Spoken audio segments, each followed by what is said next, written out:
Hey class, it's Miss Michelle again, and welcome back to another review video of topic 1.2. Today we're going to be talking about order of operations, and this is going to be one of the most important topics because it translates to many other areas of math, because this is kind of like the law of the order of solving expressions, equations. This is the flow of it all.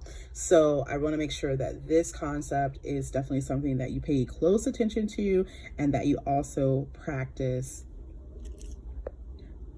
All right, so let's get right into it. So why is there an order of operations? We kind of talked about this because if there was not an order, then we could get different things. Like we all could be getting different answers depending on where we start in the problem. Like take a problem like this one here, for example.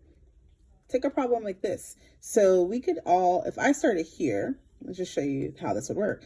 And let's say I just said, okay, I'm just going to do 2 plus 5. All right, well, 2 plus 5 is going to give me 7. And then I could do 7 times 3, which is 21. All right, good answer, right? But what if I did 5 times 3? I'm like, no, from someone else, and I do 5 times 3. Well, then I get 15, okay? And then if I get that 15 plus the 2, 15, 16, I get 17, all right? So do you see that that's the importance, the difference between me getting 21 and 17? Big difference, which is essentially what they said here, right? So I essentially could get 17, multiplication before addition, which is the correct method, by the way. Or if I did the addition before the multiplication, I get 21. Two completely different answers. And it's like, well, who's right? Am I right here doing it this way or this way? Well, this is the correct way. And why? The reason why is because there is a standard order for operations, all right? And there's only going to be one correct answer. So maybe thinking, well, I did the math right. I added right. I multiplied right. Why is my answer wrong? Because there is a perfect order that has come up, okay? Just like there is a perfect order to God's creation. So I love that they added that in here where everything is being beautifully demonstrated, and it always works. If you follow the correct order, it always works, and it's universal, all right? So let's get into some examples of that. All right, so first things first, let's talk about what is the order of operations. Let's review it. I know we talked about it in class, but on this video, I want to make sure we kind of recap it. So we call it, the acronym for it is PEMDAS. And in my day, we used to call it, please excuse my dear Aunt Sally. What it stands for is the P stands for parentheses, the E is for exponents, M for multiplication, D for division, A for addition, and S for subtraction, just like that. And you literally work through the order this way. You start here and work your way through. Now, I will tell you, not every single question has every single operation, and we're going to see some examples of that as you go through your practice. You probably actually have already seen examples of that in your homework if you've done your homework, and that's okay. You still start here, and if there's no parentheses, okay, great. If there's no exponents, great. Okay, so what I like to do, and I'm going to show you guys kind of what I do, just the best practice, is I write this out and I just cross it out as I go through the things, whether it's there or not. So I'm making sure I'm following the right order always. And then you always want to work left to right. Okay, see, together, left to right, multiplication, then division, addition, then subtraction. And so they give you this order, this nice ordering. I really like this ordering on page 6 of your textbook. And they even give you some really nice examples. All right, so on this example, and this is example 1A, I want to talk you guys through it, okay? So we have a problem like this. It's kind of long. If you look at it, it's a really long problem. So we've got a division sign, addition sign. We've even got some parentheses. But if you notice, there's no exponents here, which is okay. Problem B will have exponents, okay? So it just depends on what you're trying to solve. So in this case, let's think about our order of operations. Do I just start right here and just divide 21 by 7 or 7 by 21, or I think I said that right, 21 divided by 7? No, we don't start there because division's all the way down here. The D is down here. So we're going to start right at the top again and ask ourselves, okay, do I have any parentheses? Let's see. Oh, right here, I have 5 minus 3 inside of the parentheses. And one thing I always tell you guys is if it is solvable, meaning I can solve what's inside of the parentheses, I must start there. I must. It's not optional. So can I solve? Can I take 3 away from 5? Yes, I absolutely can. So if I subtract, start right in the middle, subtract 5 from 3, I'm going to get 2, all right? And so they've actually already done that step. And so they got 2. You can't tell it here, but that's what they did. All right, and then they multiplied, okay, because we didn't have any exponents. So I would literally just cross this out. We don't have exponents, check, or you can check, whatever you want to do. And the next step would naturally be multiplication. And so what they did over here is this is the 2 that was outside of the parentheses right there, okay? And then this next 2, because this, if you don't see a sign like right there in between, it means you're multiplying. And that is actually the distributive property, but we'll talk more about that. But just know this means to multiply. So I've got 2 times 2, and then this minus 2 is already there right here in the problem. And there it is. So that's why you see 3 2's there. So if you were confused, that's where that came from. All right. And then the rest of it was just what was already there. 21 divided by 7 plus 2. Let's look at it. 21 divided by 7 plus 2, check.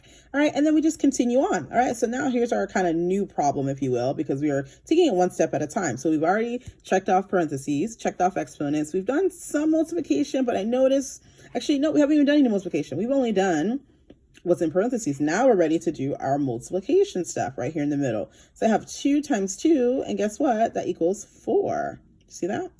And then I would recommend not doing too many steps. I would bring this down. I literally wouldn't even do my division step yet. They're going to tell you to do multiply and divide like that.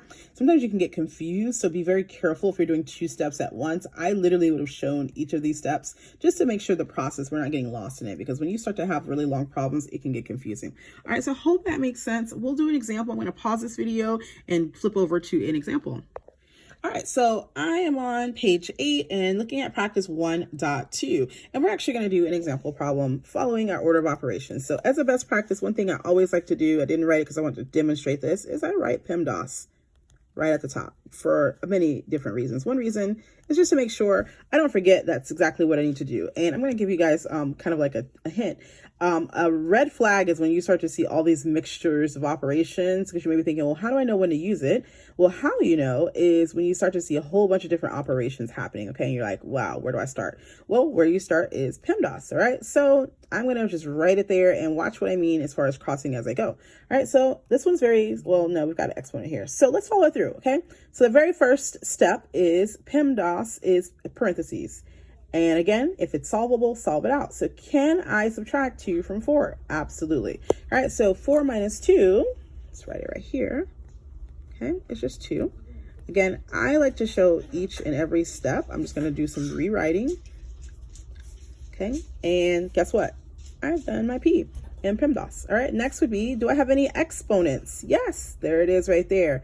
Okay, I'm just going to solve that out. So remember, with exponents, it's this number on my base this many times. Okay, so 2 times 2, which is also 4. Okay, so I'm only drawing arrows to show you guys what's happening in the process. Okay, so we solve that, we get 4. Again, I'm just going to show every single step just so you see what's happening.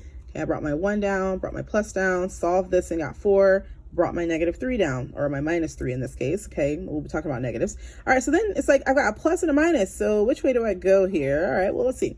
I, again, would say follow the order of operations just to be on the safe side. All right, do I have any multiplication? No, not in this problem. Do I have any division? Nope, so just cross that out. Do I have any addition? Oh, I do. I have a 1 plus 4. Let's solve that out. So to solve 1 plus 4, I'm just going to draw this to show, again, the process. 1 plus 4 will be 5. Sorry, guys. I'm at home doing this and my daughter's here. All right, and then we'll bring down our -3. And 5 minus 3. That's what it equals, 2. And there's my final answer. Just that simple. All right, just that simple. Let's check our work. So that was question number 22. Let's see if I got it right. All right, so question number 22, where is it? Oh, is it over here? Oh, right here. All right, right answer is 2. All right, so you see how that works? Pretty straightforward. It doesn't matter which of these problems you guys are doing. If you just follow this order of operations, you can't go wrong. Even when you see problems like this with brackets, work your way from the inside out. So question 35, you literally just do the same thing. I'd start right here in my parentheses and do 2 plus 5, which would be 7. Then I take that, because I'm still, brackets are almost like parentheses, but you just kind of work your way inside out. So then I do 7, this would be 7 times 3 here, because multiplication comes first in PEMDAS, and I get 21. Then I take that 21 and add it to this 5, okay? And then guess what? All I have left is just the stuff on the outside, a +6 and a +4. So in class, if you guys need me to work 35 out, I can. But that's literally all you do. We did one like that last week, but that's literally all you would do. Just take your time with these. And if you have any questions, drop them in the comments. If you guys want me to work this one out, I can on a different video. And I hope that was helpful. And I'll see you guys on the next one.